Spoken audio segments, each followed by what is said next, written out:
ఈరోజు సంజనాకి తన విశ్వరూపాన్ని చూపించింది. సంజన ఎక్స్పెక్ట్ చేయలే, షాక్ గురైన సంజన. సో మన తనూజ యొక్క విశ్వరూపం చూసి షాక్ గురైన సంజన అని అనుకోవచ్చు.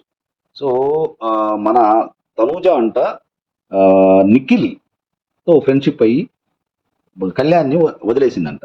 సో ఏం పాయింట్స్ అండి, ఇలాంటి మాటలు మాట్లాడవచ్చు పబ్లిక్ ప్లాట్ఫామ్ మీద? సో మీరు పెద్దవారైన సంజన గారు ఇలా మాట్లాడొచ్చా? మిస్ సంజన గారు, సో వాట్ ఇస్ దిస్ అని డైరెక్ట్గా తనూజ గారు అడిగేసరికి మన సంజన గారు ఏమి చెప్పాలో అర్థం కాకుండా గిలగిల కాసేపు కొట్టుకున్నారు. తర్వాత ఏవేవో పాయింట్లు చెప్పుకుంటూ డిఫెండ్ చేసుకోవాలని ఎంత ట్రై చేసినా ఆమె వల్ల కాలేదు.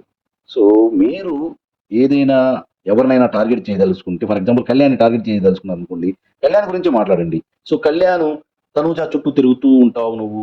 సో నిఖిల్ తో తనూజ వెళ్ళిపోవటం వల్ల కళ్యాణ్ ఒంటరి అయిపోయాడు. సో వాట్ ఇస్ దిస్ అంటే ఇది క్యారెక్టర్ అసాసినేషన్ కింద వస్తుంది. సో ఇది పబ్లిక్ ప్లాట్ఫామ్, లక్షల మంది చూస్తూ ఉంటారు. సో ఒక రెస్పాన్సిబుల్ పర్సన్గా సంజన గారు ఇలా మాట్లాడటం చాలా తప్పు అని మన అభిప్రాయం.